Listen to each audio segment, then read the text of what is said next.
देखिए एक हमारे पास जो हमारी AHTU है, anti human trafficking unit Jaipur पश्चिम की, उसमें CI हैं रामशरण, और हमारा कुछ NGOs से कनेक्ट रहता है, जैसे उनमें से एक NGO प्रयास है। तो इन लोगों ने एक सूचना दी कि यहाँ पर एक नूडल्स फैक्ट्री है जिसका नाम है नेचर नूडल्स, मैन्युफैक्चर्ड बाय केजम इंटरप्राइजेज, जो कि रिको इंडस्ट्रियल एरिया में VKI रिको इंडस्ट्रियल एरिया में है और थाना दौलतपुरा पड़ता है। वहाँ पर टीम द्वारा रेड किया गया। रेड करने पर वहाँ पर 5 बाल श्रमिकों को, जो नूडल्स बनाने में और पैकेजिंग और इस तरह की गतिविधियों में वहाँ पर उनको एम्प्लॉय किया जा रहा था, उनको वहाँ से मुक्त कराया गया है। और उनको वहाँ से मुक्त कराने के बाद जो FIR है संबंधित धाराओं में दर्ज की गई है। ये बच्चे जो हैं मूलतः बाहर राज्यों से आए हुए हैं और इनके माता पिता भी यहाँ पर इंडस्ट्रीज़ में ही काम करते हैं। कहीं ना कहीं कुछ पैसे की ज़रूरत है और कुछ इस तरह का कोई लोभ दिखाकर इनको बच्चों को पढ़ाई से दूर ले जाकर एक बाल श्रम करवाया जा रहा था।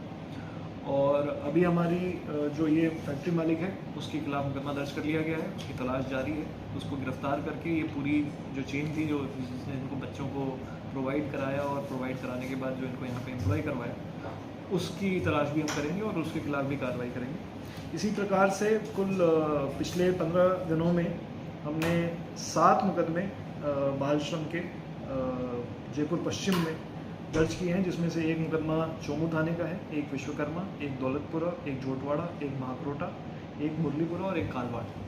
तो इस तरीके से जो बाल श्रम है और जो इस तरह से बच्चों को इस तरह की इंडस्ट्रीज़ में एम्प्लॉय किया जाता है कम पैसों के लिए, तो उस पर एक इस तरह की हमारी जो कार्रवाइयाँ हैं वो चलती रहेंगी। और हमारा प्रयास यही है कि जो भी फैक्ट्री वाले इनको एम्प्लॉय कर रहे हैं उन पर जब कार्रवाइयाँ होंगी तो वो इस तरह की चीज़ों से दूर रहेंगे और बच्चों को पढ़ने का जो उनका हक है वो 10 से 12-13 साल के बीच 14 साल के बीच में उम्र थी। और ये इनके माता पिता के पास ही रहते थे फैक्ट्री में काम करने के बाद। परंतु ये भी सही है कि इनको इस तरह की फैक्ट्रीज़ में काम करवाना लीगल नहीं है।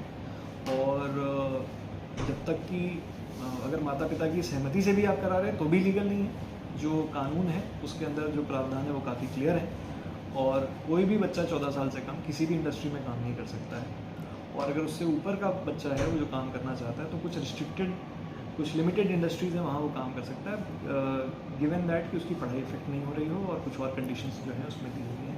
तो कोई भी फैक्ट्री मालिक अगर अनजाने में इस तरह की गतिविधियों में संलिप्त है तो अभी सही समय है, अभी अपने आप को सुधार कर लें और इन बच्चों को इनके घर भेजें और इनकी पढ़ाई लिखाई की व्यवस्था करवाएं। इसमें सज़ा के लिए अलग अलग प्रावधान है, जैसे 7 साल तक की सज़ा भी है। और इसमें हमारा प्रयास यही रहता है कि जो चार्जशीट हम प्रेजेंट करें उसमें सज़ा ही हो, ताकि जो इस तरह के लोग इस चीज़ में जो पूरी चेन जुड़ी रहती है उसको हम क्रैक कर सकें और उन पर भी कार्रवाई हो जो इस तरह के बच्चों को प्रोवाइड करते हैं। जी, इनमें से जो अभी हमारे सामने चीज़ें आई हैं वो ऐसा कोई बहुत ही बड़ा संगठित वाला गिरोह नहीं सामने आया।